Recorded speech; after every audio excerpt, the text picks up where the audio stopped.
ഞങ്ങൾക്കൊന്നും ചെയ്യാനില്ല, നിങ്ങൾ ദൈവത്തിനോട് പ്രാർത്ഥിച്ചോ എന്ന് പറഞ്ഞു. ഡോക്ടേഴ്സൊക്കെ കരയാണ്. ഒരുപാട് കാലമായിട്ട് എൻ്റെ ഉമ്മ ട്രീറ്റ്മെന്റിലാണ്. അപ്പോൾ ഡോക്ടേഴ്സൊക്കെ എൻ്റെ ഉമ്മാൻ്റെ അടുത്ത് പറഞ്ഞു, ഞങ്ങളുടെ അടുത്ത് പറഞ്ഞു, ആൾക്ക് ബോധമില്ല, 4 ദിവസം അയാൾ കോമയിലാണ് കിടക്കുന്നത്, ഇനി വലിയൊരു എക്സ്പെക്ടേഷൻ ഒന്നുമില്ല, നിങ്ങൾ പ്രാർത്ഥിച്ചോ എന്ന് പറഞ്ഞു. നമ്മളെ മുസ്ലിം ആചാരപ്രകാരം നമ്മൾ യാസീനോ അല്ലെങ്കിൽ കലിമ ചൊല്ലിക്കൊടുക്കുകയൊക്കെ ചെയ്യും. അങ്ങനത്തെ അന്ത്യകർമ്മങ്ങളൊക്കെ ചെയ്യാൻ തുടങ്ങി. ആ സമയത്ത് ഒരു ഡോക്ടർ വന്നു, ഡോക്ടർ ഗീത, അറിയുന്നുണ്ടാവും, മിംസിലെ സീനിയർ ഗൈനക്കോളജിസ്റ്റ് ആണ്. ഡോക്ടർ വന്നിട്ട് പെട്ടെന്ന് വന്നിട്ട് ബാബായുടെ അടുത്ത് പറഞ്ഞു, നമുക്കൊരു സർജറി ചെയ്ത് നോക്കാം, എന്താവുന്ന നമുക്ക് പറയാൻ പറ്റൂല, പക്ഷെ നമുക്ക് ചെയ്തു നോക്കാം. കൺസെന്റ് ലെറ്റർ എന്ന് പറയുന്ന ഒരു സാധനം ഉണ്ട്.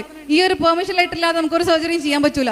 ആ ഒരു ഡോക്ടർ കൺസെന്റ് ലെറ്റർ പോലും ഇല്ലാണ്ട് എൻ്റെ ഉമ്മാനെ പെട്ടെന്ന് ഇതിലേക്ക് മാറ്റി.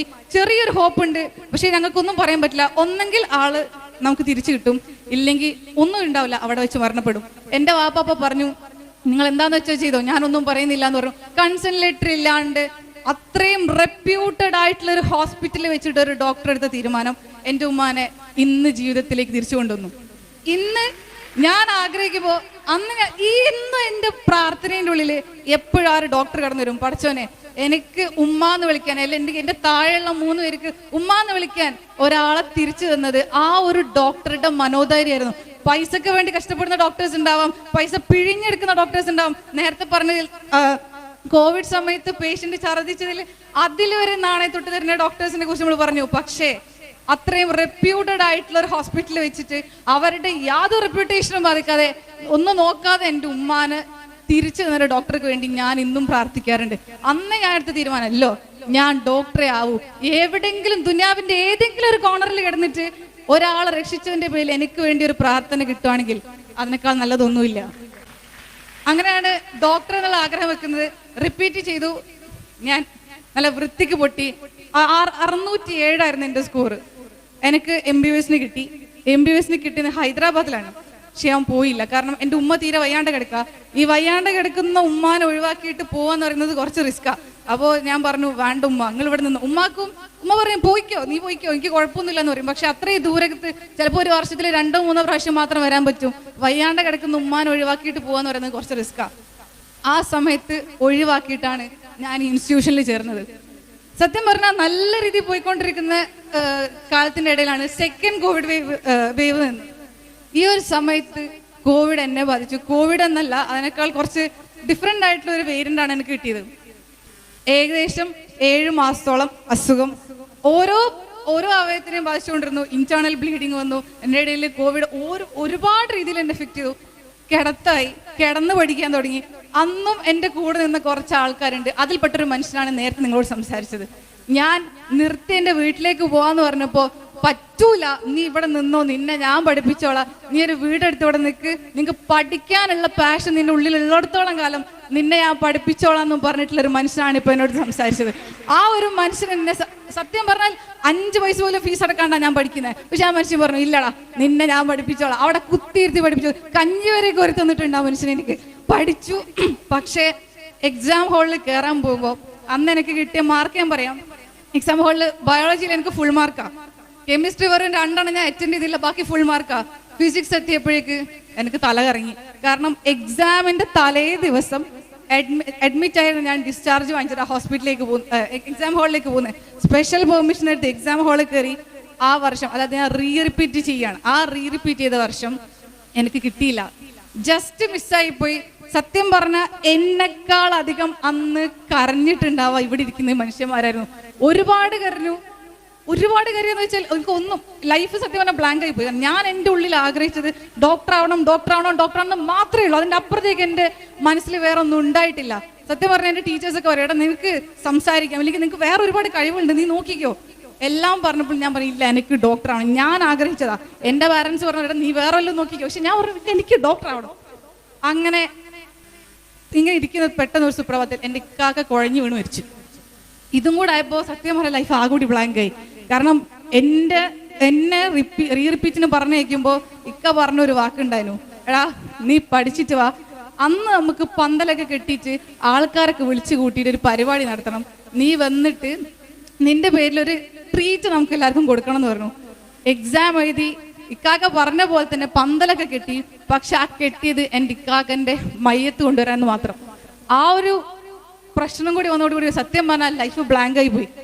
അന്ന് എൻ്റെ വാപ്പ എടുത്ത വലിയൊരു തീരുമാനമുണ്ട്. ഡാ നീ റിപ്പീറ്റ് ചെയ്തോ, എന്താന്ന് വെച്ചാൽ ചെയ്തോ, പക്ഷെ ഇപ്പൊ നീ ഡിഗ്രിക്ക് ജോയിൻ ചെയ്യണം. കാരണം മനസ്സാകെ ഇങ്ങനെ ഭ്രാന്ത് പിടിച്ച് നിൽക്കുക. എൻ്റെ കൂടെ ഉണ്ടായിരുന്ന 8 പേരുണ്ട്, ഭയങ്കരമായിട്ട് പഠിച്ചിരുന്നു, ഞങ്ങൾ ഒരുമിച്ചായിരുന്നു എല്ലാ കാര്യം ചെയ്തത്. ഈ 8 പേരും കയറി, 7 പേരും കയറി, ഞാൻ മാത്രമേ കയറാത്തുള്ളൂ. സ്വാഭാവികമായിട്ടും എൻ്റെ ഉള്ളിൽ അത്രയും ടെൻഷൻ ഉണ്ടാവും, ഫ്രസ്ട്രേഷൻസ് ഉണ്ടാവും, എല്ലാം ഉണ്ട്. എനിക്ക് നിക്കാക്ക മരണപ്പെടുന്നു. എൻ്റെ അസുഖം എന്ന് വെച്ചാൽ ഞാൻ പച്ചക്കിടപ്പിലായി 1.5 മാസത്തോളം ഫിസിയോതെറാപ്പി ചെയ്യേണ്ടി വന്നു. ഇങ്ങനെ നിൽക്കുവാണ്. അധികം നടക്കാൻ വരും ബുദ്ധിമുട്ടുള്ള സമയം ഉണ്ടായിരുന്നു. അപ്പോൾ വാപ്പ പറഞ്ഞു നീ ഡിഗ്രിക്ക് ജോയിൻ ചെയ്യും. ഡിഗ്രിക്ക് ജോയിൻ ചെയ്യുന്ന വെച്ചാൽ വേറെ ഒന്നുമല്ല, അന്ന് എൻ്റെ വാപ്പ എൻ്റെ അടുത്തൊന്ന് പറഞ്ഞ ഒരൊറ്റ കാര്യമുണ്ട്. ഈ ഡിഗ്രി കോളേജ് നിനക്കൊരു ബസ് വെയിറ്റിംഗ് ഷെഡായി എന്നൊക്കെ കരുതിയാൽ മതി. കാരണം കുറച്ച് നേരത്തേക്ക് ബസ് വരുന്നവരെ നീ അവിടെ ഇരിക്കുള്ളൂ. ആ ബസ് പോയി കഴിഞ്ഞാൽ നീ അവിടെ നേടിച്ച ബസ്സിൽ കയറിപ്പോവും. നിന്റെ ബസ് MBBS ആണെന്ന് എനിക്കറിയാം. പക്ഷേ ഇപ്പൊ വാപ്പാൻ ഓൾ ഡിഗ്രിക്ക് പോകും. കാരണം നീ ഒന്ന് ചില്ലായി. നിന്റെ പ്രായത്തിലുള്ള എല്ലാവരും കളിച്ചു നടക്കുമ്പോൾ നീ ഇവിടെ ഇരുന്നിട്ട് കണ്ണീര് കാട്ടുന്നത് ഈ വാപ്പാക്ക് കാണാൻ പറ്റുന്നില്ല. ആ വാപ്പാന്റെ ഒരു വാക്കിന്റെ പുറത്താണ് ഞാനൊന്ന് ഡിഗ്രിക്ക് ജോയിൻ ചെയ്തത്. ഡിഗ്രിക്ക് കയറി ഫുൾ അലമ്പ്. കാരണം എൻ്റെ ഉള്ളിലെ ഫ്രസ്ട്രേഷൻ എങ്ങനെ തീർക്കാന്ന് ആലോചിച്ചു ഡിഗ്രിക്ക് ഞാൻ കളിക്കാനുള്ള എല്ലാ കളിയും വിളിച്ചു. അന്ന് ഈ മനുഷ്യൻ എന്നെ വിളിച്ചിട്ട് പറഞ്ഞു, എടാ നിന്റെ ആഗ്രഹം MBBS ആണ്, നിന്റെ ആഗ്രഹം കോഴിക്കോട് മെഡിക്കൽ കോളേജാണ്, നീ അത് മറക്കരുത്. സത്യം പറഞ്ഞാൽ എന്നെ കൊണ്ട് പറ്റുന്നുണ്ടായില്ല. പക്ഷെ എൻ്റെ ഉള്ളിലെ ആഗ്രഹം ഇതേ ഞാൻ ചെയ്യുള്ളൂ. സത്യം പറഞ്ഞാൽ ഇതുവരെ ആരോടും പറയാത്തൊരു കാര്യം പറയാം. കോളേജിൽ ഒരു ദിവസം ഞങ്ങൾ ഇരിക്കാം. അപ്പൊ ഞാൻ ഈ 8 പേര് ഞങ്ങൾ ഭയങ്കര ഫ്രണ്ട്സാന്ന് പറഞ്ഞു. അതിൽ ഒരാള് ആരോടും പറയാതെ ഒരു ദിവസം കോളേജിലേക്ക് വന്നു. നമ്മൾ കോളേജിലെ ഫ്രണ്ട്സ് എല്ലാം ഇരിക്കുന്നതിൻ്റെ ഇടയിൽ ഇയാൾ കേറി വന്നിട്ട് ഒരൊറ്റടി, മുഖത്തൊരടി വന്നിട്ട് പറഞ്ഞു, നീ ആരെ കാണിക്കാൻ വേണ്ടിയിട്ടാ ഈ അഭിനയിച്ച് ജീവിക്കുകയെന്ന് ചോദിച്ചു. അന്ന് അത്രയും ആളുകളുടെ മുന്നിൽ, 100 കണക്കിന് ആളുകളുടെ മുന്നിൽ വെച്ചിട്ട് ഞാൻ കരഞ്ഞു. കാരണം അത്ര വലിയൊരു അപമാനം നമുക്ക് കിട്ടാനില്ല. എടാ നീ ആഗ്രഹിക്കുന്നത് MBBS ആണ്, നീ ആഗ്രഹിച്ചിട്ടുള്ളത് കോഴിക്കോട് മെഡിക്കൽ കോളേജിലെ MBBS സീറ്റാ, എന്നിട്ട് എന്തിനാ ഇത്ര അലമ്പ് കളിച്ചിട്ട് നീ ഒരു ഡിഗ്രി കോളേജിൽ ജോയിൻ ചെയ്യണമെന്ന് ചോദിച്ചപ്പോൾ സത്യം പറഞ്ഞാൽ ഞാൻ അവിടെ ഒന്നും അല്ലാണ്ടായിപ്പോയി. അന്ന് ഞാൻ വാപ്പാൻ്റെ അടുത്ത് പറഞ്ഞു, വാപ്പാ ഞാൻ MBBS ചെയ്യുന്നുള്ളൂ, ഡിഗ്രിക്ക് ഞാൻ കുറച്ചധികം മെഡിക്കൽ ലീവ് എടുക്കാൻ പോകുമെന്ന് പറഞ്ഞു. വാപ്പ പറഞ്ഞു എടുത്തോ, നീ നിന്റെ ഇഷ്ടത്തിന് ചെയ്തോ, ഡിഗ്രി നീ കണ്ടിന്യൂ ചെയ്തോ. കാരണം നമ്മുടെ നാട്ടിൽ മലപ്പുറത്ത് ഒരു ചെറിയ പ്രശ്നം ഞാൻ പറയാം, 10-20 വയസ്സായി കല്യാണം കഴിപ്പിച്ചു വിടണ്ടേ, കുട്ടീനെ എത്ര കാലം നേരിട്ട് എങ്ങനെ പഠിപ്പിക്കണേ, നല്ല ചെറുക്കനുണ്ടല്ലോ, കല്യാണം കഴിച്ചിട്ടും പഠിക്കാലോ. ഈ തരത്തിലുള്ള ഒരുപാട് കാര്യം പറഞ്ഞിട്ട് നാട്ടുകാരുണ്ടാവും, വീട്ടുകാരുണ്ടാവും, കുടുംബക്കാരുണ്ടാവും. എൻ്റെ വാപ്പാന്റെ കാര്യത്തിലൊക്കെ അപ്പൊ റോൾ അവിടെ കുറവായിരിക്കും. നാട്ടുകാർക്കായിരുന്നു എന്നെ കെട്ടിക്കാൻ ഭയങ്കര ആഗ്രഹം. അങ്ങനെ ഇവർ വാപ്പാന്റെ അടുത്തേക്ക് വന്ന് പറഞ്ഞു, ഇവക്ക് കല്യാണം കഴിക്കാൻ എന്തോ ചെറുക്കനുണ്ടല്ലോ, നല്ല ചെറുക്കനാണ്, നോക്കിക്കോ, നമുക്ക് അത് കഴിഞ്ഞിട്ട് പഠിപ്പിക്കാം. എന്തൊക്കെ പറഞ്ഞാലും ഞാൻ പറഞ്ഞു ഇല്ല, ഞാൻ ഒരു കാര്യത്തിൽ എത്താൻ ആഗ്രഹിച്ചിട്ടുണ്ട്, അത് എത്തി കഴിഞ്ഞിട്ടേ ഞാൻ നിർത്തുന്നുള്ളൂ. അങ്ങനെ പഠിക്കാൻ വേണ്ടി തുടങ്ങുമ്പോഴാണ് ലൈഫിൽ അടുത്ത ദുരന്തം. പഠിക്കാൻ വേണ്ടി ഞാൻ ആദ്യമായിട്ട് വീടിന്റെ മുകളിൽ കയറി, സ്റ്റെയർകേസിന്റെ മുകളിൽ കയറി, ടേബിളിലെല്ലാം സെറ്റ് ചെയ്ത് ഇങ്ങനെ ഇരുന്നേ ഉള്ളൂ. ഇരുന്ന് അവിടുത്തെ പുറത്ത് ചെറിയൊരു പേപ്പർ എടുക്കാൻ വേണ്ടി താഴേക്ക് ഇറങ്ങിയ ചെയറിന്റെ മുകളിൽ നിന്ന് താഴേക്ക് വീണു, കാലൊടിഞ്ഞു. പഠിക്കാൻ ഇനി വെറും 1.5 മാസമേ ഉള്ളൂ. ഇതിനകത്ത് 3 ആഴ്ചത്തോളം എന്തായാലും റെസ്റ്റ് വേണ്ടി വരും എന്ന് പറഞ്ഞു. കാല് കെട്ടിയിട്ട് ബെഡിലിട്ടു, അനങ്ങാൻ പോലും പറ്റില്ല. നമുക്കൊന്ന് വാഷ്റൂമിൽ പോകണമെന്നുണ്ടെങ്കിൽ ആരെങ്കിലും എടുത്തുകൊണ്ട് കൊണ്ടുപോകണം. ഇങ്ങനെ ബെഡിൽ ഒറ്റ കിടക്കാം. നമുക്ക് അവിടെ നീറ്റ് ആസ്പിറൻസ് ഒക്കെ ഉണ്ടാവല്ലോ, ഒന്ന് കൈവെക്കോ. നീറ്റ് ആസ്പിറൻസ് മെഡിസിൻ ഉദ്ദേശിക്കുന്ന ആളുകൾ. അപ്പൊ ഈ നമ്മൾ കിടന്നു കഴിഞ്ഞാൽ നമുക്ക് ഫിസിക്സ് പ്രോബ്ലംസ് ഒന്നും ചെയ്യാൻ പറ്റൂല, കെമിസ്ട്രി ഒക്കെ വായിക്കാന്ന് വെച്ചാൽ പുസ്തകം എടുത്ത് കഴിഞ്ഞാൽ നമുക്ക് ഉറക്കം വരും. അങ്ങനെ നിൽക്കുന്ന ഒരു സമയത്താണ് ഞാൻ പഠിക്കാൻ തുടങ്ങുന്നത്. വെറും 1.5 മാസമേ ഉള്ളൂ പഠിക്കാൻ. എന്തൊക്കെയോ ചെയ്തു, പക്ഷെ എൻ്റെ ഉള്ളിൽ ഒരു വാശി ഉണ്ടായിരുന്നു. കിട്ടില്ല എന്ന് പറഞ്ഞ ആളുകളുടെ മുന്നിൽ കല്യാണം കഴിപ്പിച്ച് വിട്ടാൽ പോരെ, 2 പ്രാവശ്യം ട്രൈ ചെയ്തില്ലേ, തോറ്റതല്ലേ, ഇനി പൊയ്ക്കോട്ടെ, ഇനി അവള് പോകുന്നോടെ പോയിക്കോട്ടെ, കല്യാണം കഴിപ്പിച്ച് വിടാന്നൊക്കെ പറഞ്ഞ ആളുകളുടെ മുന്നിൽ അവള് പഠിച്ചെടുത്തു എന്ന് പറയിപ്പിക്കണം എന്ന് എനിക്കൊരു വാശി ഉണ്ടായിരുന്നു. ഈ ആളുകളുടെ മുന്നിൽ ഒരു മറുപടി പറയാൻ വേണ്ടി പഠിക്കണം എന്ന് വാശി ഉണ്ടായിരുന്നു. ആരും അറിഞ്ഞില്ല, നാട്ടുകാരറിഞ്ഞില്ല, എൻ്റെ കുടുംബക്കാരറിഞ്ഞില്ല. പക്ഷെ 2 ആളുകൾ, എൻ്റെ ഉമ്മ, എൻ്റെ വാപ്പയും, ഈ 2 മനുഷ്യന്മാരും മാത്രമാണ് ഞാൻ ആ വർഷം നീറ്റ് എഴുതി അറിഞ്ഞത്. അങ്ങനെ നീറ്റിന്റെ എക്സാം ആയി. ലാസ്റ്റ് ഒരു 3 ആഴ്ചയാണ് ഞാൻ പഠിച്ചത്. തലേ ദിവസം സാറുമാരൊക്കെ എൻ്റെ വീട്ടിലേക്ക് വന്നിട്ട് പറഞ്ഞു, തസ്കി ഈ ഒരു സമയം ഇപ്രാവശ്യം നീ എന്തായാലും എടുക്കും, ഞങ്ങൾക്കറിയാം, ഓൾ ദ ബെസ്റ്റ് ഒക്കെ പറഞ്ഞു. എക്സാം ഹാളിൽ കയറി. ഇനി എൻ്റെ ഒരു വിശ്വാസം പറയട്ടോ, നമ്മൾ ഈ 313 എന്ന് പറയുന്ന ഒരു നമ്പർ നമ്മുടെ വിശ്വാസപ്രകാരം ഒരു നല്ല നമ്പറായിട്ട് കാണുന്നത്, ഒരു എന്താ പറയാ നന്മയുടെ അല്ലെങ്കിൽ ഒരു പ്രതീക്ഷയുടെ നമ്പറായിട്ട് 313 പറയാറുണ്ട്, അറിയുന്നവരുണ്ടാവും. അപ്പോൾ എക്സാം ഹാളിൽ ഇങ്ങനെ കാലെടുത്തിട്ട് നമ്മൾ രജിസ്റ്റർ നമ്പർ എഴുതുമല്ലോ, നമ്മൾ എത്രാമത്തെ പ്രാവശ്യമാണ് രജിസ്റ്റർ ചെയ്യുന്ന ഒരു നമ്പർ എഴുതും. എൻ്റെ നമ്പറിന് മുന്നിൽ 313 ഫാത്തിമ തസ്കിയ കേറി പാടുന്ന ഒരു ഭയങ്കര പോസിറ്റീവ് ഫീലിംഗ്. ഓക്കെ, ഇതെന്തായാലും എനിക്കുള്ളത് തന്നെയാണ്. 313 വിജയത്തിന്റെ നമ്പർ ഓക്കെ എനിക്ക് കിട്ടും. ഭയങ്കര കോൺഫിഡൻസിലാണ് പോയി എഴുതിയത്. ആ വർഷം എക്സാം ഹാളിന്ന് അതിന്റെ മുന്നത്തെ വർഷം കരഞ്ഞോണ്ടിറങ്ങിയ ഞാൻ പിറ്റേ വർഷം ചിരിച്ചോണ്ടിറങ്ങി ഈ മനുഷ്യന്റെ മുന്നിലേക്ക്. ഇല്ല പപ്പ നമുക്ക് കിട്ടും, ഇപ്രാവശ്യം എന്തായാലും ഞാൻ MBBS ചെയ്തിരിക്കും, അതും പറഞ്ഞിട്ടാണ് ഞാൻ ഇറങ്ങിയത്. എന്നിട്ടൊരു എന്റെ ലൈഫിൽ ഏറ്റവും കൂടുതൽ ഞാൻ ആഗ്രഹിക്കുന്ന, മനസ്സിൽ ഓർത്തൊക്കെ ആഗ്രഹിക്കുന്ന ഒരു ദിവസമാണെന്ന്. കണക്ക് കൂട്ടി മാർക്ക് വന്ന് 684 മാർക്ക്.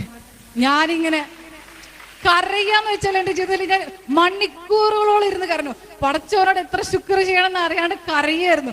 കാരണം ലൈഫിൽ ഒരു 2-3 വർഷമായിട്ട് നല്ല വാക്ക് കേൾക്കുക, അല്ലെങ്കിൽ ഒരു നല്ല കാര്യം ഞാൻ കേൾക്കുന്നേ ഇല്ല.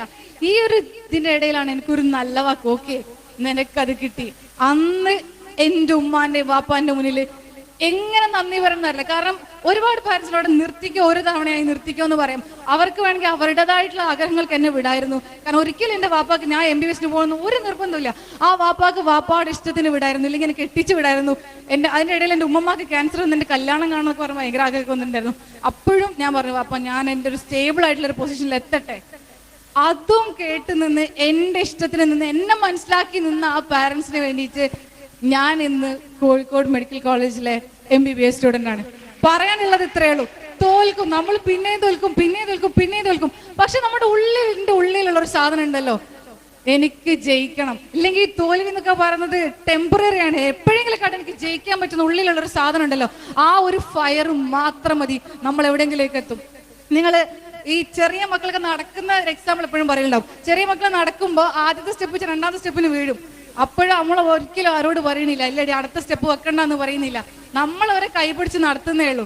അതേപോലെ തന്നെയാണ് ഒരു മനുഷ്യനും ആദ്യത്തെ അറ്റംപ്റ്റിൽ എല്ലാ കാര്യങ്ങളും ജയിക്കണമെന്നില്ല. നമ്മുടെ ഏറ്റവും ഉന്നതിലിരിക്കുന്ന എത്രയോ മനുഷ്യന്മാർ തോറ്റിട്ട് അവിടെ എത്തിയിട്ടുള്ളവരാ. അപ്പോ ഇവരോട് പറയാനുള്ളതാ. പിന്നെ ഒരു കാര്യം, +2 മോഡൽ എക്സാമിന് വരെ ഫെയിൽ ആയ ആളാണ് ഞാൻ.